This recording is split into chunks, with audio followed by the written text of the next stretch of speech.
It's a wild time, right? To think that in a city like New York, that someone could disappear so easily. A manhunt is underway for the assassin who took out one of the most powerful business leaders in this country. One of the things that I think breaks through oftentimes. Like, dude, I need you guys to understand, like, the level of media coverage and the level of, like, immediate reaction. That in and of itself is a story, too. I think that in and of itself is like somewhat of a radicalizing moment for people as well. I saw so many people be like, dude, like, I didn't see this kind of immediate response from the police when, like, a family member of mine got fucking gunned down, you know?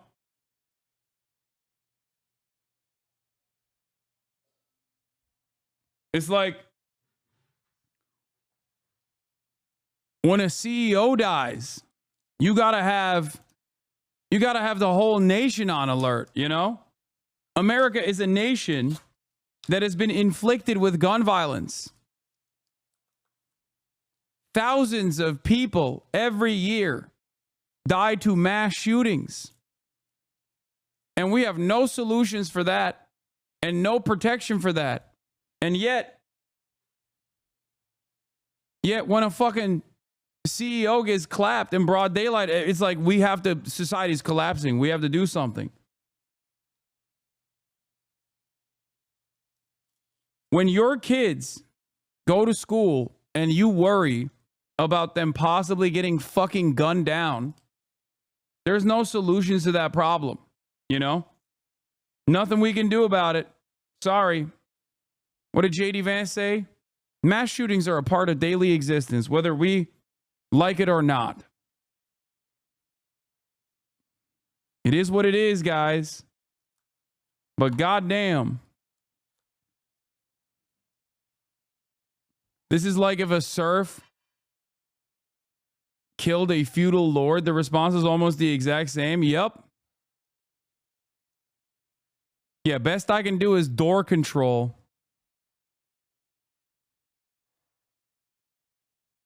CEO gets shot. It's like, if you even dare to think in your mind, you don't even have to, I will be judging your reactions. And if you even dare to not say, this is the most devastating moment in American history, that a for-profit healthcare CEO that got assassinated, who was responsible for countless deaths, countless families ripped apart. If you don't actually immediately go, sad, I'm so sad, we have fallen as a society, we will arrest you. Good stuff. They can't arrest all of you. That's the reality. There is a lot of protection in numbers. There's a lot of freedom in that. Is a manhunt. Allegedly or reportedly, a silencer may have been used. The motive for this murder currently is unknown. Many people sought vengeance on their own behalf. People are celebrating someone who's accused of gunning down a man. Really was a modern day assassination. It's December 4th. It's the busiest time in New York City. We're approaching the holiday season. Brian Thompson wakes up to speak at a conference. As he's approaching the side entrance of the Hilton, there's the gunman who steps out from the street onto the sidewalk and then shoots him in the back and the leg, and Brian falls to the ground. The gunman is very precise. He knows who he's looking for. Kind of takes a couple of hours for the news to get out there and for people to realize the magnitude. The cold-blooded assassination this morning outside the... Yeah, it took like 3 minutes for everyone to be like, oh, this shit is actually not something that I care about. Like, at the most, people were just like, honestly, on the one end of the spectrum, people were like, this is awesome. Why not more? Okay. And of course, disavow, we condemn. How dare you think that way? On the other end of the spectrum, the the maximalist position on the other end of like caring was basically, oh well, life moves on. Like, that's it. That's it. Most people looked at this and were like, oh, a fucking healthcare. Like the median response to this was, oh, a healthcare CEO was assassinated. Oh, I know exactly how that happened.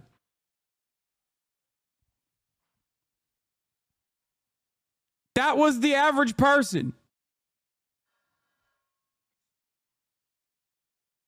The Hilton Midtown Hotel.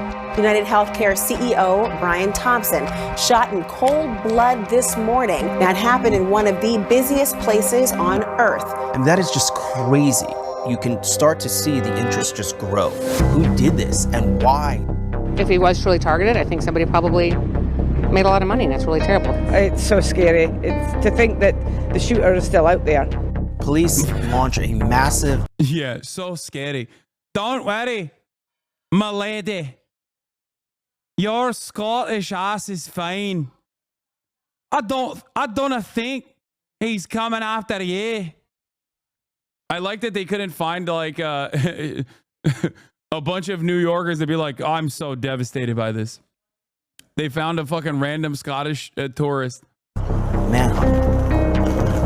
So after the shooting, from what police can tell, he gets on the bike and he goes a couple They had to fly to Scotland to get somebody sympathetic to the CEO. No, a Scottish person that was there. Blocks. And enters the park at around 6:48 a.m. The next time police capture... They should have asked her how she feels that Americans have to pay for healthcare. Would have heard a very different opinion, I think. Him on surveillance video is when he's getting in a... Americans have to pay for healthcare? Are you out of your dang mind? Are you fucking joking? Never mind. A yellow taxi cab on 86th Street, heading towards, they believe at that point, to a bus station. As police are going through the crime scene, they find the shell casings and the bullets they believe were used in this crime. And what police say they find are the words delay, deny, and depose. Yeah. She was about to be like, you pay for healthcare? It's for profit out here.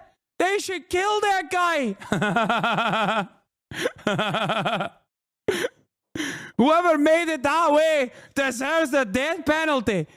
Never mind.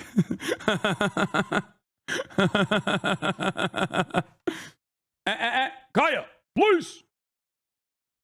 Every time she sees my mom, she's like, oh, And right away, they realize that this may have something to do with the health insurance industry. So, how big is United Healthcare? Well, more than 50 million Americans are on it. In terms of its revenue, nearly $300 billion. According to the Fortune 500 list, United Health Group is in the top 5. You know, we're talking about companies like Walmart and Apple.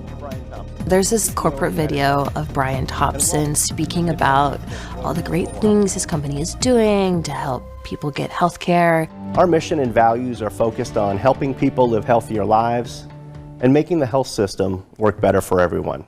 Most folks would have had no idea who he was. There really has not been a name to associate with all this frustration in terms of health. Well, it seems like there is now. Healthcare in this country. But now I think for some people there is a name that is associated with it. True. Then in about 5 hours or so, police would hold a press conference. Right now, we are asking the public for your help. And even there, they didn't have a full picture. He moved around without causing any kind of suspicion. We did have video, enough to know what occurred, but we certainly did not know who the suspect was or really had a good idea of what he looked like. And then all of a sudden, we start getting better images. Pictures show him at a Starbucks, just 2 blocks from the shooting site.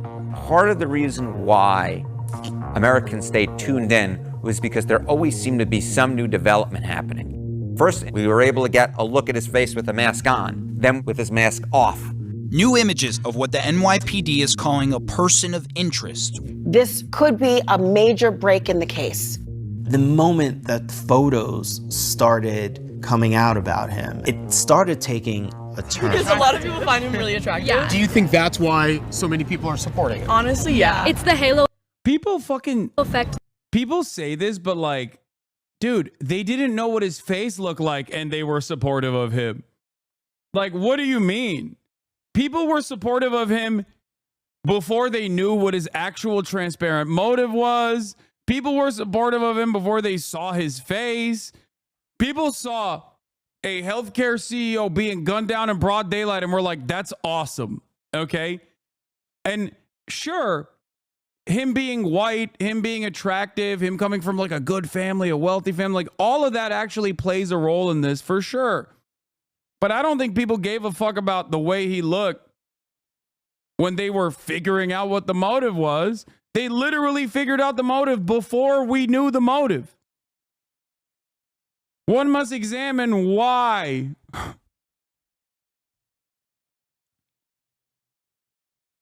That's it.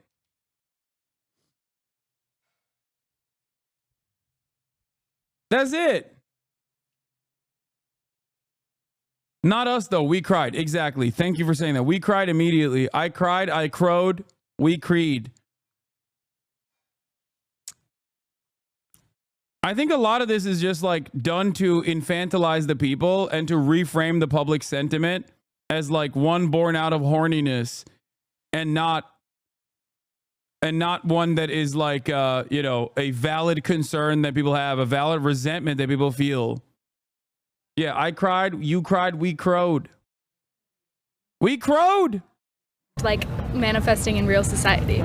People couldn't, I think, in some ways believe that someone who looked like this would commit this kind of a crime. Support is exploding online. People are joking about the suspect being sexy, talking about Brian Thompson. We saw people saying, I can't even pretend to care. I hope he's looking up at us. I'm sorry, prior authorization. Yeah, this has nothing to do with, this was literally before people knew what his face looked like. I remember these comments because I read them out loud. Okay, I read them out loud literally a couple hours after the shooting had occurred. So I know for a motherfucking fact that these people had no idea what he looked like at all. You know? CNN has a very let them eat cake attitude towards insurance companies. Free Luigi. Hey, don't forget to mention how empathetic the shareholders of UHC were who went on to the shareholder meeting at Hilton. Why are we not examining the health insurance industry and how they've conspired against the American people? So much that has come to this. HGTV now has higher ratings than CNN. Luigi is receiving good messages from all over the world. This was as cringe as it gets. Remember the police were bluffing about knowing his name? They had no clue. Free Luigi. Violence didn't start with a gunshot. Oh my God.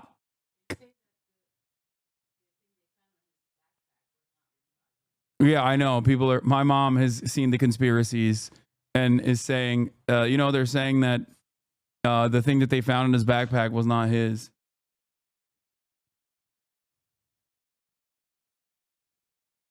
Yeah, look. United Healthcare CEO Brian Thompson shot and killed near a hotel. Faceless, lifeless. We just know who the victim is, right? Who cares? Thoughts and prayers and general good vibes of the assailant. Will insurance cover the expenses or is he out of luck? He died doing what he loved, not getting necessary treatment in a timely manner. That is on December 4th, immediately after it happened. Nobody knew anything other than who the victim was, and this is how they arrived. This was the conclusion. Come on, man.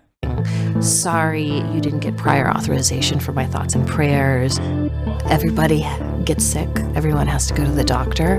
Everyone has experienced the cold, heartless bureaucracy of it. People forget that these numbers that they're interacting with affects actual people's lives. The anger was very clear and direct. People jumped online to share their stories. Because United Healthcare had just denied my son a refill for his life-saving medication. Do you have a story about United Healthcare? Because I sure as hell do. I saw a million. Like, look at that. That's a Barbara. Hey, yo, that's a Deborah, dog. That isn't like a non-binary communist by the name of Sock. That's a whole ass Deborah. When you're losing the Deborahs who are so predisposed to law and order narratives You fucking lost it. You know what I mean? That ain't a septum ring wearing bisexual aromantic DSA voter, okay? That's a whole ass Barbara.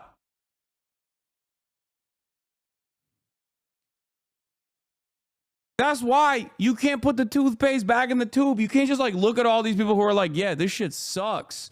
Like, the system is awful. A pressure valve has been released.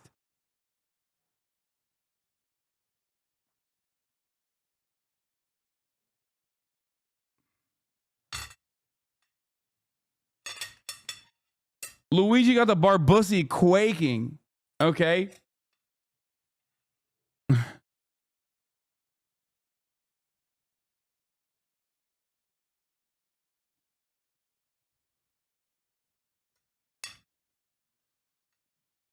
Million stories like that, having been denied care or their children having been denied care. If you were to ask Americans, whether or not the health care in this country is excellent or good, less than a third say that the coverage is excellent or good. People are responsible for their own actions, but this murder doesn't happen without the greater context of resentment, distrust in institutions. The meeting of the Security Council is called to order. The breakdown in trust has been going on for 2 decades. The purpose of that resolution was to disarm Iraq of its weapons of mass destruction. It started. Normally, I would say this is a little crazy. We're going back to Neo-Confucianism or whatever, but like, this is something that I talk about quite a bit. Obviously, a big part of my commentary and coverage revolve around looking at media in a critical lens, okay? No, this framing is not wrong.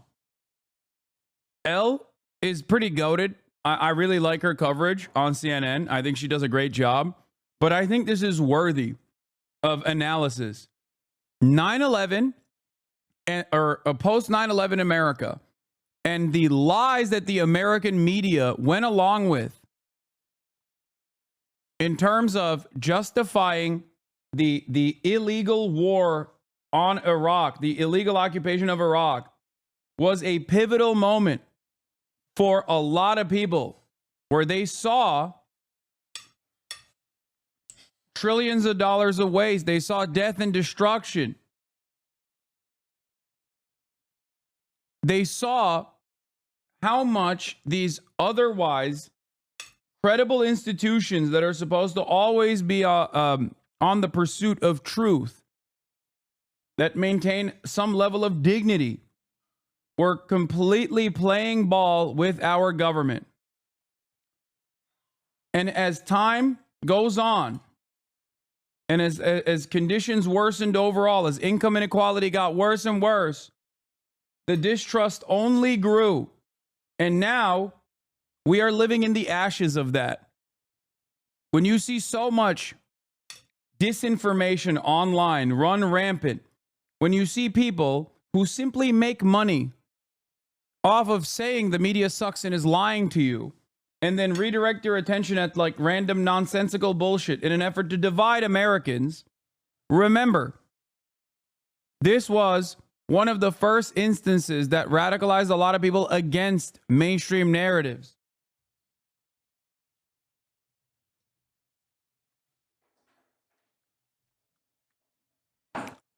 This is something that I talk about quite a bit.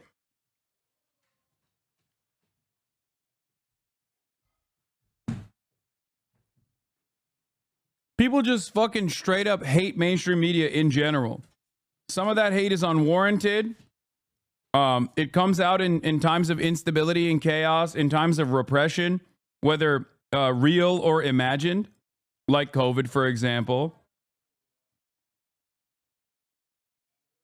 But the media certainly has given people plenty of real reasons as to why they must mistrust it.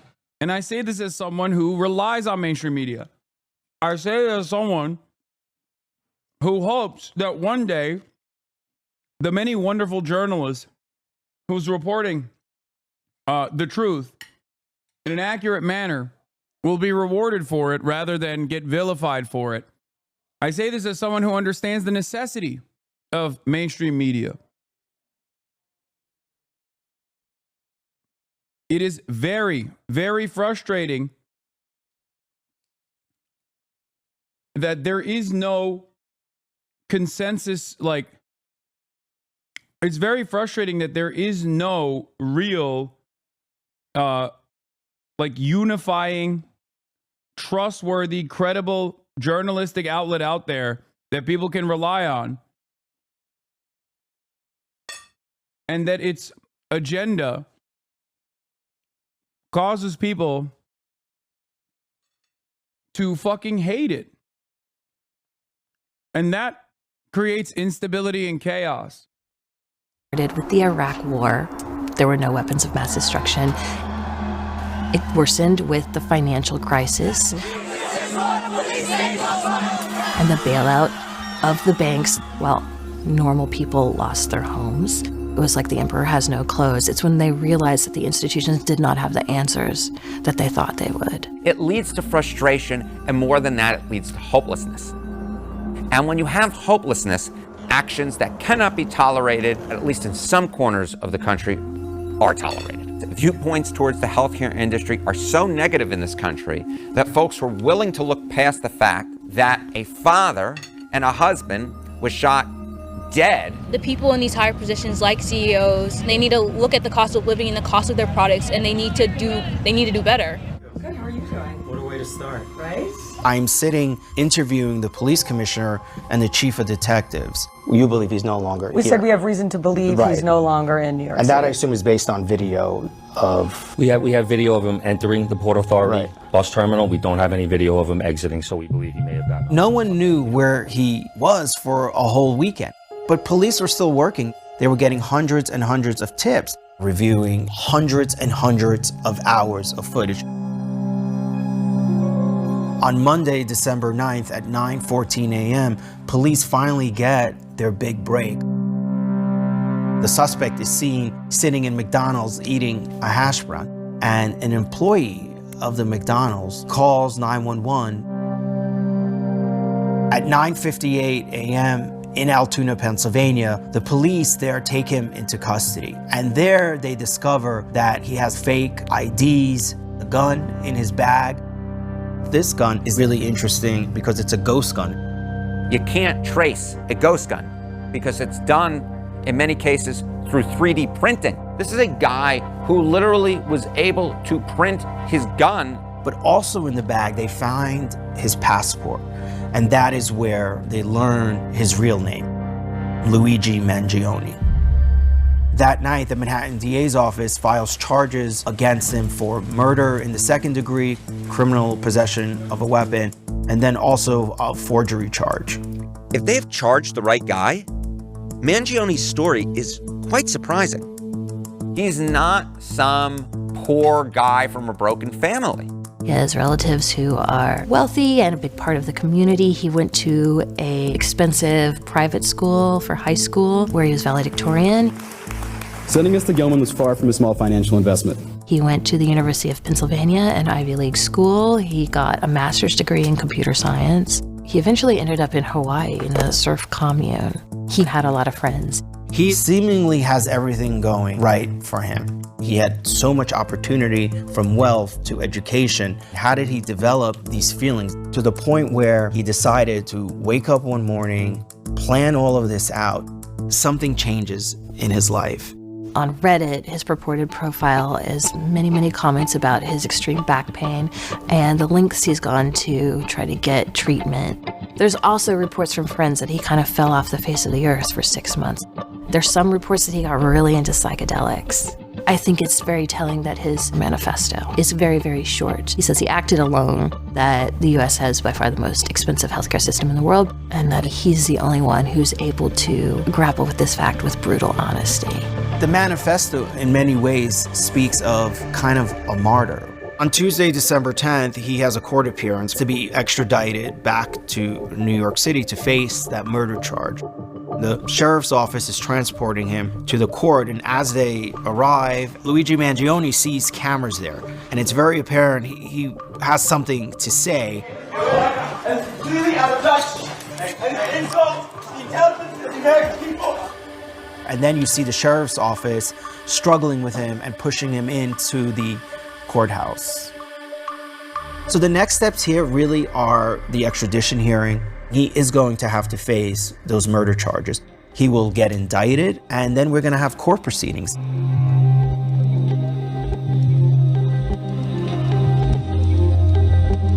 The NYPD commissioner tonight is announcing that the gun that your client had on him when he was arrested matches the 3 shell casings at the scene of the murder in New York. I still haven't seen that evidence. Lawyers need to see evidence.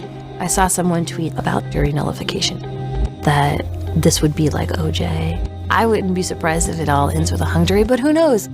I think we forget how sad all of this is, but this is a hit on something with so many people who think healthcare is so crappy. They have a hard time having empathy. He left a very powerful message, and he highlighted how terrible the healthcare. Here's the problem. Some people have good bosses, even though many have bad bosses. Some people, not us, have had good relationships with cops, although many have had negative relationships with cops. No one has had a good relationship with their healthcare insurance provider. It's not relatable. Like, in theory, I understand why policing as an institution has to exist. Someone has to solve crimes, for example. Like, in theory, I get it. So even if they fucking suck, people still go, well, what are you going to do? Let rapists run rampant? There is no world where you can make a similar theoretical argument for the existence of for-profit healthcare.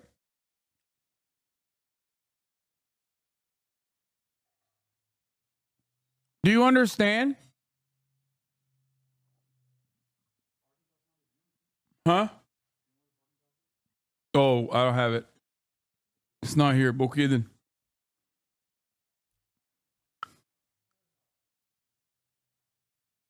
Do you see what I'm saying? System is America. I think he'll go down as a hero in history. The modern day Robin Hood, right?